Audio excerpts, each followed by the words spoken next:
Assalamualaikum warahmatullahi wabarakatuh. Nama saya Alfiana Manenke, semester 3, kelas D, Pendidikan Guru Sekolah Dasar, Fakultas Ilmu Pendidikan, Universitas Negeri Gorontalo.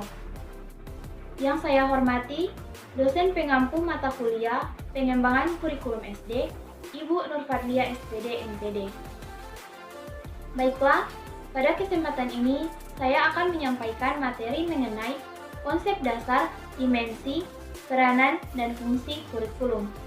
Baiklah, langsung saja kita masuk pada materi. Yang pertama yaitu mengenai konsep dasar kurikulum. Istilah kurikulum pada awalnya digunakan dalam dunia olahraga, berasal dari kata kurir yang berarti pelari dan kurere yang berarti tempat berpacu. Pada saat itu, kurikulum diartikan sebagai jarak yang harus ditempuh oleh seorang pelari mulai dari start sampai finish untuk dapat memperoleh medali atau penghargaan.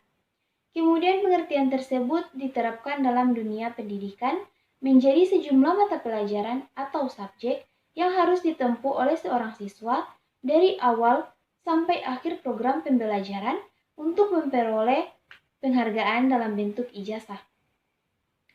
Kurikulum adalah perangkat mata pelajaran dan program pendidikan yang diberikan oleh suatu lembaga penyelenggaraan pendidikan yang berisi rancangan pelajaran yang akan diberikan kepada peserta pelajaran dalam satu periode jenjang pendidikan. Artinya, kurikulum merupakan kumpulan rencana, tujuan, materi pembelajaran, dan bahkan cara mengajar yang digunakan sebagai pedoman oleh para pengajar demi tercapainya tujuan akhir pembelajaran. Tujuan utama kurikulum adalah untuk mempersiapkan peserta didik agar dapat menjadi pribadi serta warga negara yang kreatif, inovatif, beriman, dan juga afektif ketika dia berada pada lingkungan masyarakat kelak. Selanjutnya kita masuk pada konsep kurikulum. Konsep kurikulum terbagi atas 3 kelompok. Yang pertama, kurikulum sebagai substansi. Kurikulum dianggap sebagai suatu rencana kegiatan belajar yang dilakukan siswa di sekolah. Kurikulum juga dapat diartikan sebagai perangkat tujuan yang ingin dicapai.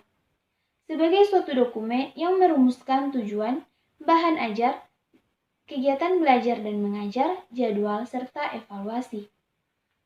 Selanjutnya, kurikulum sebagai sistem. Kurikulum adalah bagian dari sistem pendidikan. Sistem yang berlaku dalam kurikulum terdiri dari struktur personalia dan prosedur kerja tentang cara menyusun suatu kurikulum, melaksanakan, mengevaluasi, serta menyempurnakannya. Yang ketiga, kurikulum sebagai bidang studi. Kurikulum sebagai bidang studi memiliki tujuan untuk mengembangkan ilmu tentang kurikulum beserta sistemnya. Selanjutnya kita masuk pada materi dimensi kurikulum. Yang pertama yaitu kurikulum sebagai suatu ide. Pengertian kurikulum sebagai dimensi yang berkaitan dengan ide pada dasarnya mengandung makna bahwa kurikulum itu adalah sekumpulan ide yang dijadikan pedoman dalam pengembangan kurikulum selanjutnya. Selanjutnya yaitu kurikulum sebagai suatu rencana. Makna dari dimensi kurikulum ini adalah sebagai seperangkat rencana dan cara mengadministrasikan tujuan, isi, dan bahan pelajaran, serta cara yang digunakan sebagai pedoman penyelenggaraan kegiatan pembelajaran untuk mencapai tujuan tertentu. Yang ketiga yaitu kurikulum sebagai aktivitas. Pengertian kurikulum sebagai dimensi aktivitas memandang kurikulum merupakan segala aktivitas dari guru dan siswa dalam proses pembelajaran di sekolah. Yang terakhir yaitu kurikulum sebagai suatu hasil. Dimensi kurikulum sebagai dimensi hasil memandang kurikulum itu sangat memperhatikan hasil yang dicapai oleh siswa agar sesuai dengan apa yang telah direncanakan dan yang menjadi tujuan dari kurikulum tersebut. Selanjutnya kita masuk pada materi mengenai peranan kurikulum. Peranan kurikulum di sini menjadi terbagi atas 3. Yang pertama yaitu peranan konservatif. Peranan konservatif menekankan bahwa kurikulum ini dapat dijadikan sebagai sarana untuk mentransmisikan nilai-nilai warisan budaya masa lalu yang dianggap masih relevan dengan masa kini kepada generasi muda, dalam hal ini yaitu para siswa. Kedua yaitu peranan kreatif. Peranan kreatif menekankan bahwa kurikulum harus mampu mengembangkan sesuatu yang baru sesuai dengan perkembangan yang terjadi dan kebutuhan-kebutuhan masyarakat pada masa sekarang dan masa mendatang. Selanjutnya yaitu peranan kritis dan evaluatif. Peranan kurikulum tidak hanya mewariskan nilai dan budaya yang ada atau menerapkan hasil perkembangan baru yang terjadi, melainkan juga memiliki peranan untuk menilai dan memilih nilai dan budaya serta pengetahuan yang akan diwariskan tersebut. Kita lanjut pada materi mengenai fungsi kurikulum. Yang pertama ada fungsi penyesuaian. Fungsi penyesuaian mengandung makna bahwa kurikulum sebagai alat pendidikan harus mampu mengarahkan siswa agar memiliki sifat well adjust, yaitu mampu menyesuaikan dirinya dengan lingkungan, baik lingkungan fisik maupun lingkungan sosial. Selanjutnya, fungsi integrasi.